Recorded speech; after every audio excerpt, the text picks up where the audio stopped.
Good evening. It's Tom Stoukas coming to you from Sarnia, Ontario. August 15th, Friday night.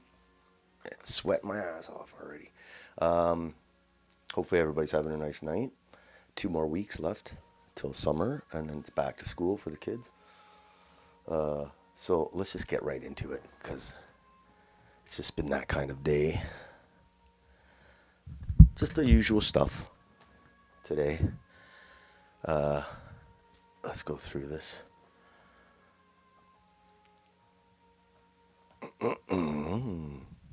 There's me having a good morning there. And we were talking about this guy. They were looking for this guy. He did a sexual assault on a TTC bus, and they caught him, of course. Let's see what this guy's deal is.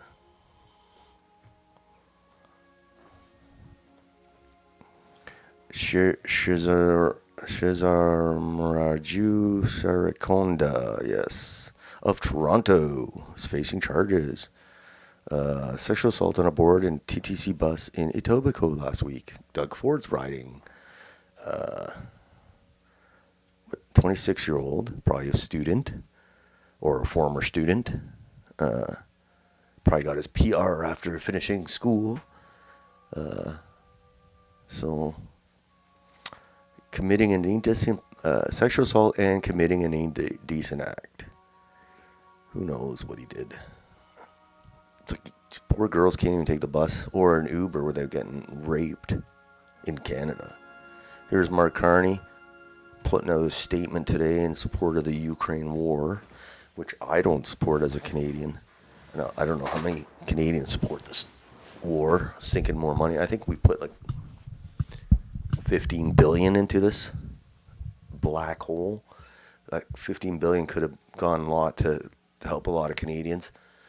You know, we got a lot of problems here in this globalist war. And the Europeans and Canada, they want to keep it going, this war. I don't know why. And they're like losing their minds because Trump's meeting with Putin today in Alaska, and they're just losing their minds. But it's hard to say how that's going to turn out. But definitely they got to end that war, you know. And then here's a U.S. ambassador talking on Global News about certain Canadian politicians trash talking Donald Trump. Obviously, we know they're talking about Doug Ford. He's been trash talking Trump, really, really, you know, insulting him. And you know, Trump takes this shit personally. I'm not saying to kiss Trump's ass, but when you don't have many cards to play, like Canada, I know the last thing we do is unnecessarily, you know, anger the guy who does have the muscle behind him, the military and the economic muscle behind him. So he's talking about Doug Ford, and Doug Ford's just trying to look tough because he wants to be prime minister. So he's trying to look tough. He's not going to suffer from his trash talk. He's going to go back to his cottage, drink his beer. The people are going to suffer are the Canadian auto workers, steel workers, whoever. So let's see what the ambassador has to say here. Some working through that process, trying to figure out exactly how that looks. Some Canadian politicians have decided that they will attack the president personally.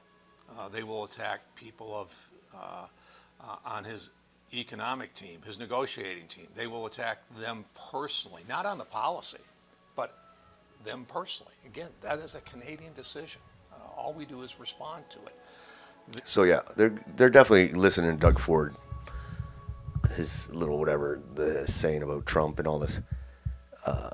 And like I said, it's very selfish.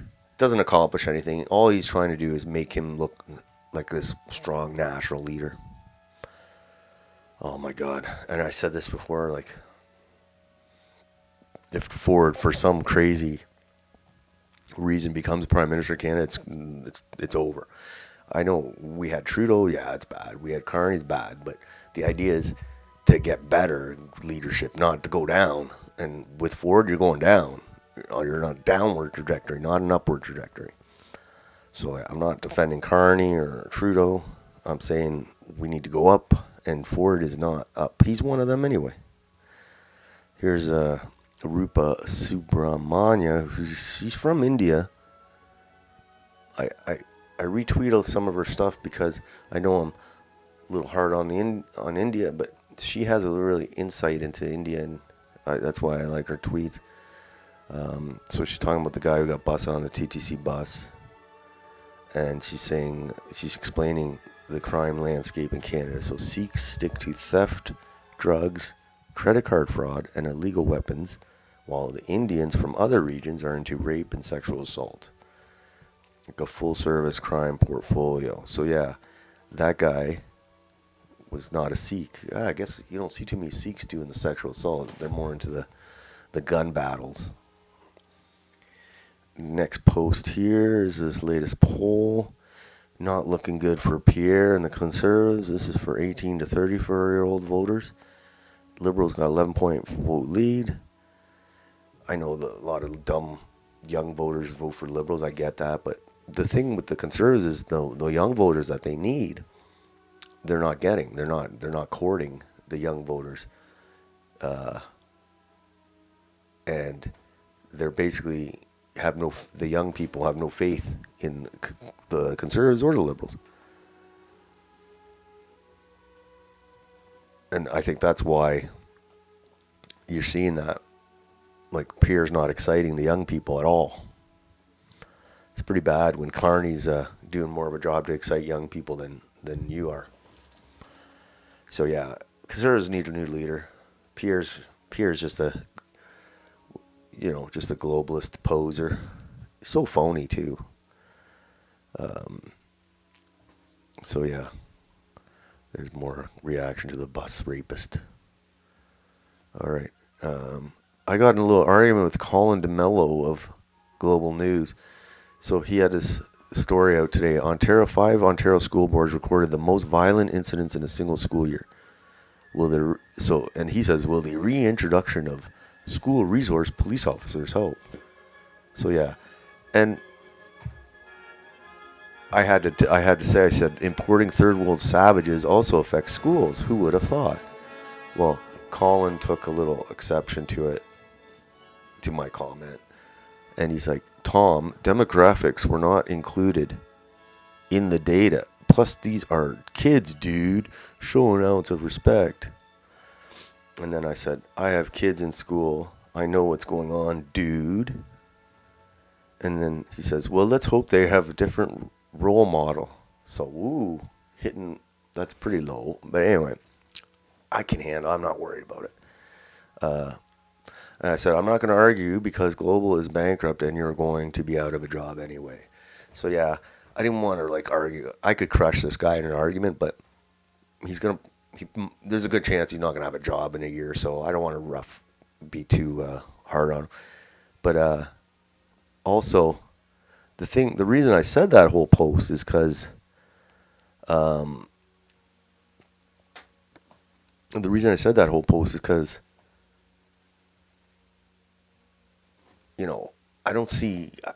don't remember growing up too many white guys doing violent stabbings in high school. Actually, I don't remember it at all. Was there incidents? Of course, but not violent U.S. style. Violence in these 5 Toronto schools. There is no data. Okay, fine, but I'm going to take a wild guess. Okay. What about the 14-year-old scholar who stabbed that grandma in the shopping, the grocery store parking lot? I wonder if he was if his type were on were in the violent incidents for these school boards. I don't know how people, they get so offended when you mention something that's very probable, that the reason we have these violent years on record is because we're letting in half the third world. And, that's what you're going to get, even in the schools. And I have kids in school, I see it. And the schools have to take them. They can't handle it, but they take them. They have to take them. So, yeah. What was I saying? I wanted to say what I said.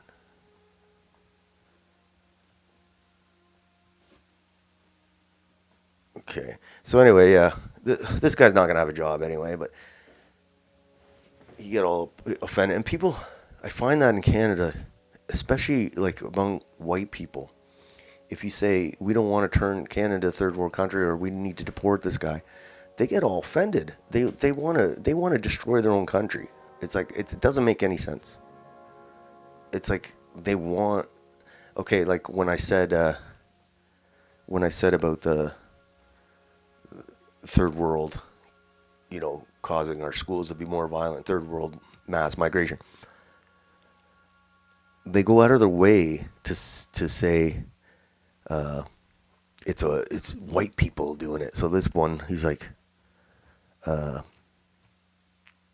someone said deport me, get them vax savages out of here. But one person was saying how I can't find it here either. Damn it. Okay.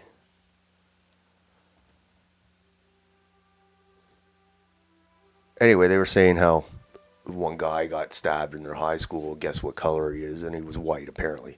Yeah. The one time it's a white guy, they bring it up. So I just thought that was interesting. Everybody reacts. But it's an invasion, according to Dominion Society. Like,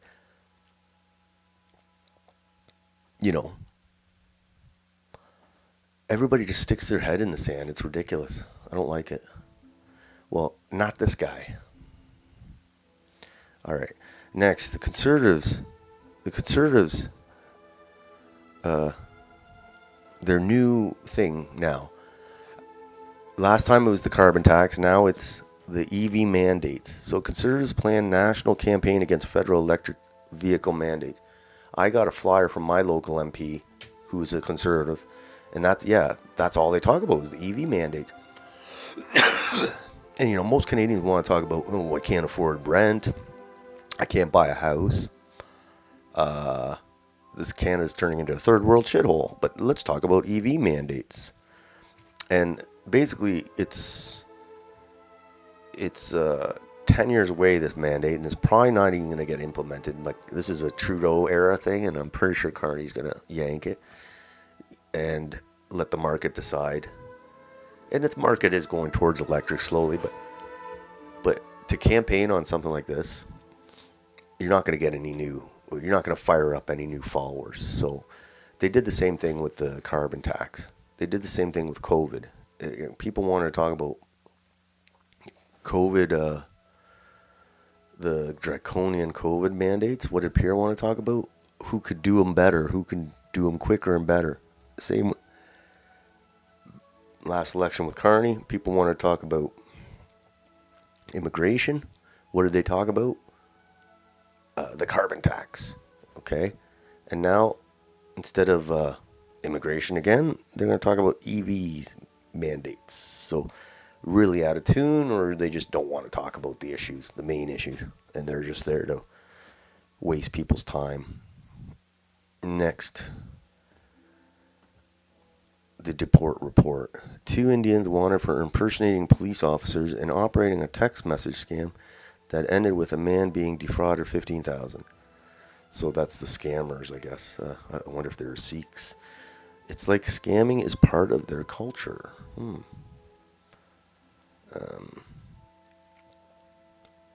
Okay, this is a story in Sarnia. Sarnia man, charged with sexually assaulting a 14-year-old, jailed for other crime. It's a Sarnia story. Now, he's not Indian, though, this guy. He's man arrested after Sarnia. Girl was taken at knife point and sexually assaulted, has been jailed for an unrelated incident. Dario Gonzalez. Taken from knife point from the downtown core to a secluded area and sexually assaulted. He's jailed for an unrelated incident where he resisted a Sarnia police officer.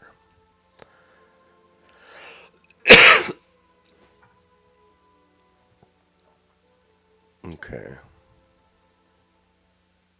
So he got arrested because the cop was trying to recognize him, and he had a warrant out on him. He didn't want it, but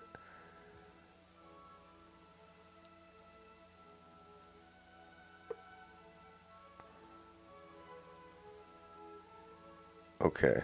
So he was charged with other stuff. Okay. So he faces charges including forcible confinement, sexual assault with a weapon, invitation to sexual touching, sexual interference. Okay. Possession of a weapon. Okay. So this happened in April. So he's a political refugee from Guatemala who's now Canadian. He's a Canadian citizen now. Oh, how do we let these guys? But has struggled with housing here. Oh, imagine that. So basically, he's a criminal, but he's a Canadian citizen now, so he's a criminal. But he's now a Canadian criminal. So this is what we're letting into the country. And I say our elected leaders turning Canada into a third world shithole, because Guatemala is a third world shithole. Women and girls in Canada have to constantly worry about being raped because of our traitor politicians. Yeah, like, I don't care how you can, bleeding hearts, saying how all these immigrants, how human, whatever, that's great. But when it's your wife or daughter getting raped, you won't be saying the same. And, it's just the truth,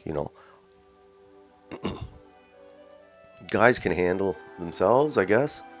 But, it's not fair to leave the women out at the mercy of whatever the hell we're bringing in. Look at Sweden and Germany, and rapes gone up like crazy. And they're a little ahead of us on the curve, so it's coming. The more frequency of this. There's another poll projection for Liberal seats, 206, so that's majority. 206 to Conservatives, 104. So I think this is going to be a lot of pressure on Pierre if the polls don't bounce back once he gets back in the House of Commons. Be a lot of pressure on him. And a lot of people, even in his own party, don't seem to like him. So it's a weird situation there. Here's another thing today that's people firing people up is Mississauga, which is one of the bigger cities in Canada, is raising the national flag of India to celebrate their Independence Day. So we're only one of the few countries that do this. I'm sure there's some bleeding heart countries in Europe that do it too. But we're one of the really dumb ones that push it. And then, we're doing the Pakistani flag on Mississauga Celebration Square. Because I guess they were split up on the same day. But yeah, I don't know why we do this,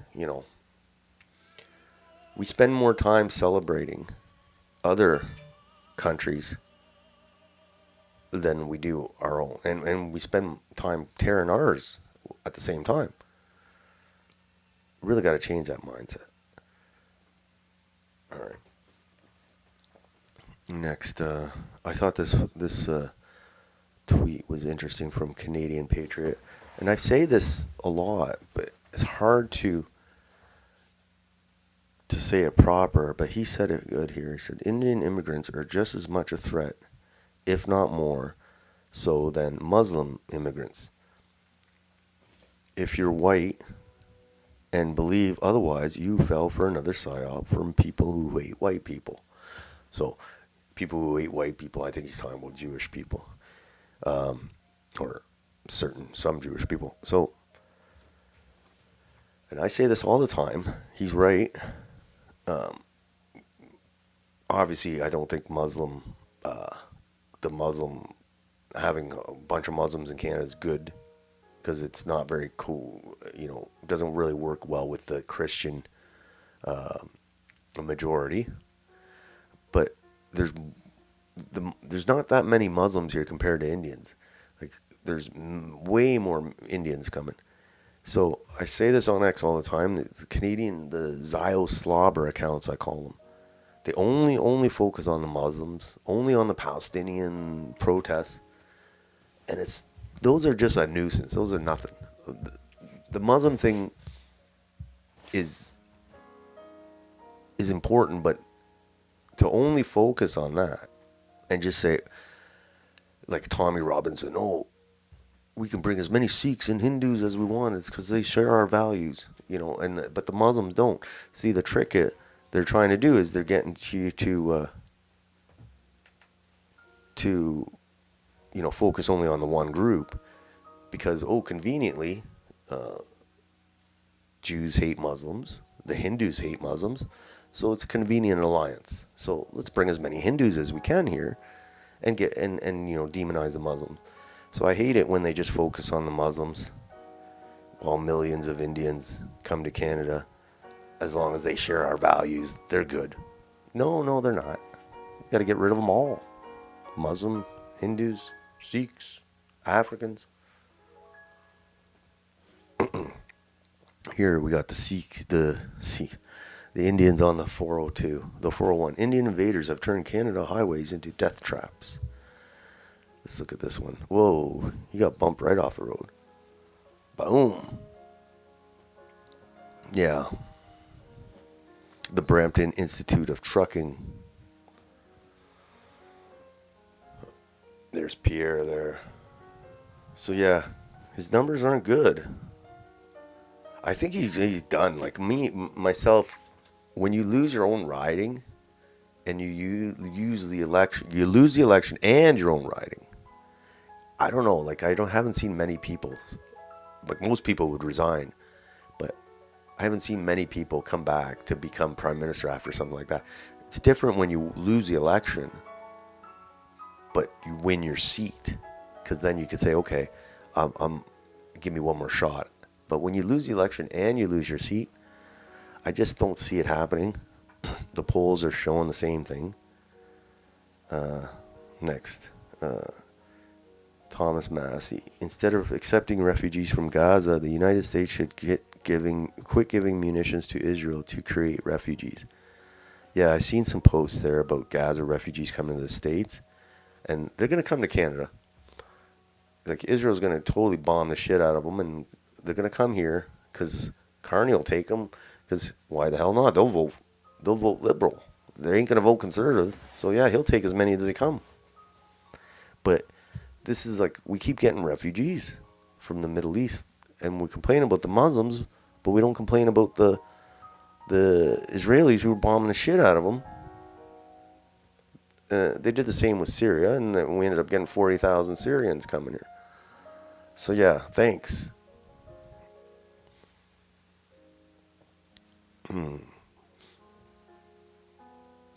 There's Mississauga again.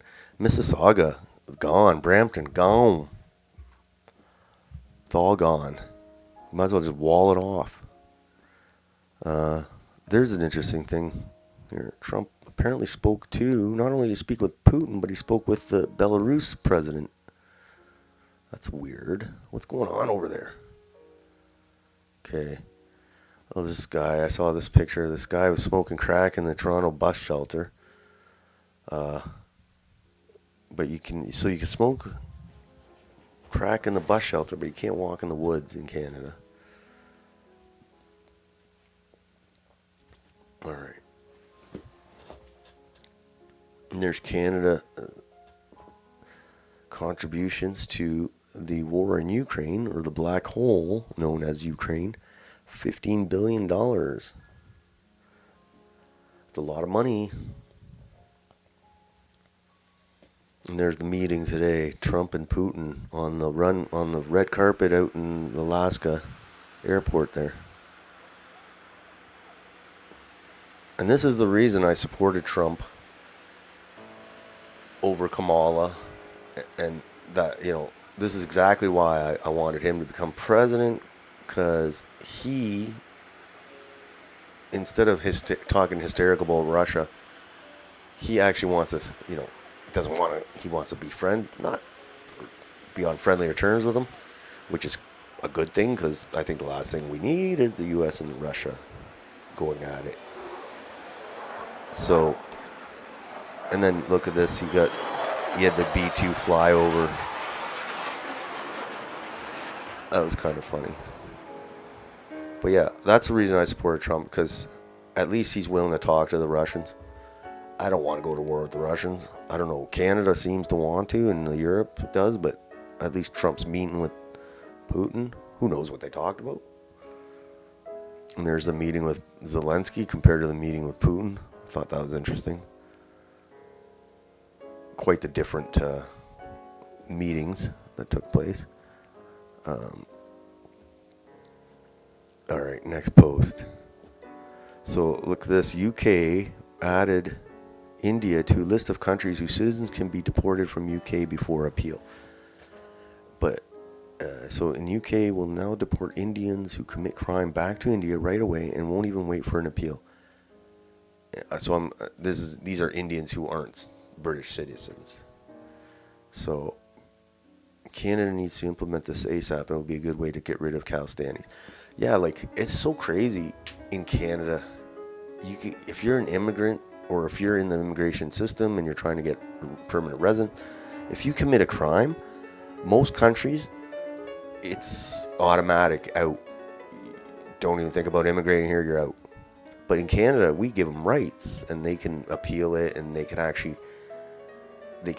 still get convicted and still be in the immigration process because they get their charges knocked down, maybe to lesser offense. Really, it's just ridiculous. Like, we should just, like, they should be kicked out. It's not really even controversial. When I was I used to work in Korea, and as an English teacher, and they're very anti-drug, and so once in a while an English teacher would get caught with a doobie, and that guy went to jail, went on the evening news, and then deport, gone, see ya. So they don't mess around because it's their country, and you know, there's no appeal there and stuff. So I can't believe in Canada how these Indian guys come here, commit crime, and they actually get to stay and continue their immigration process. I don't know what's wrong with Canada, man. Okay. All right, there's Trump and Putin. Who knows what they... Like I said, I'd rather have them meeting and then shooting missiles at each other, because, you know, they hadn't met. U.S. and Russia, last time they met was like when Biden was president, at the start of Biden's term, so like 2020 almost. So almost 5 years. So that's the reason I supported Trump for president and said, come on, hopefully they can wind down the Ukraine war. We'll see. Next. Oh, these are the Sikhs, Rupasama, the ones with the guns, okay. So this was interesting. Someone saw this video going on Facebook. Are they being charged? Oh.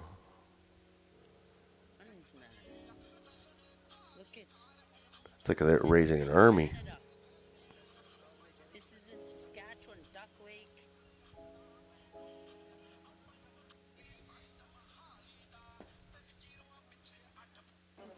Looks like an army. Oh, Saskatchewan. They could take Saskatchewan over. There's nobody in Saskatchewan. They can, if they get enough Sikhs or enough Indians into Saskatchewan, they could totally take over that province. There's Trump. I like this. The B-2 flyover. Check this out.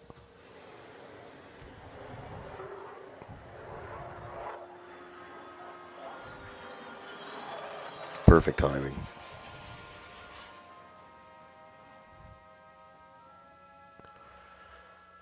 All right. And everybody's saying, oh, how Trump was like trying to show how tough he was, or trying to humiliate Putin with that flyover, but or calling it a flex or whatever. But I don't know. He likes to put on a show, Trump. And it could be intimidation, but it could be respect. Like to show his respect to Putin. Because not many leaders get a B-2 flyby with a, you know, that's pretty good. So, like I said, I'd rather have them talking than shooting at each other. I'd rather have the B-2 doing a flyover than a bombing run. All right. Next, there's we're talking about Pierre, this Jingle Hey, who likes to suck on Pierre's balls. Pierre did an interview with Jasmine Lane. He's once again calls for net negative migration over the next several years and says that those in Canada with expired visas need to be deported. So basically, he's acting all tough on immigration now. And basically, we're supposed to forget all the years of him, calling for more of it. So we're just expected to forget all about that. But I like this meme here because it kind of totally illustrates the whole thing with Pierre. How he just transforms according to the polls. And he's the deporter in chief now. Before he was like, no. So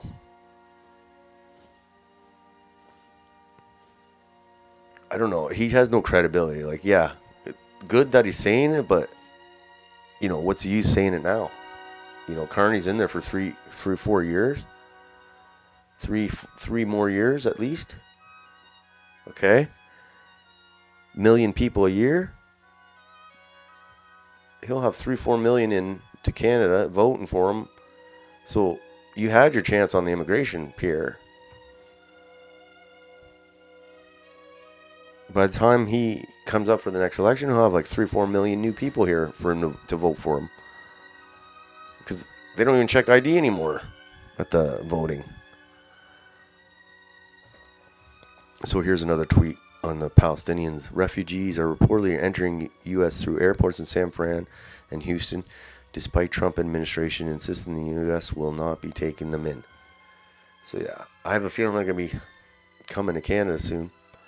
Against their will. Like, I don't think they want to leave, but when you're getting bombed and there's no food, pretty well you're going to go. So, just like we had 40,000 Syrian refugees, we're going to get more. Another thing from Alaska. Apparently Putin rode in the same car as Trump, which is very rare. That's hilarious. Look at them. They look like buddies. The body language there looked pretty positive. And there's another thing. Gazans arriving to Belgium. Yes, I have a feeling this is coming soon to Canada. There's the final word. It was a short meeting. President Trump on meeting with Putin. We had an extremely productive meeting. That's good. Good chance of getting there. I would like to thank President Putin. We had an extremely productive meeting, and many points were agreed to.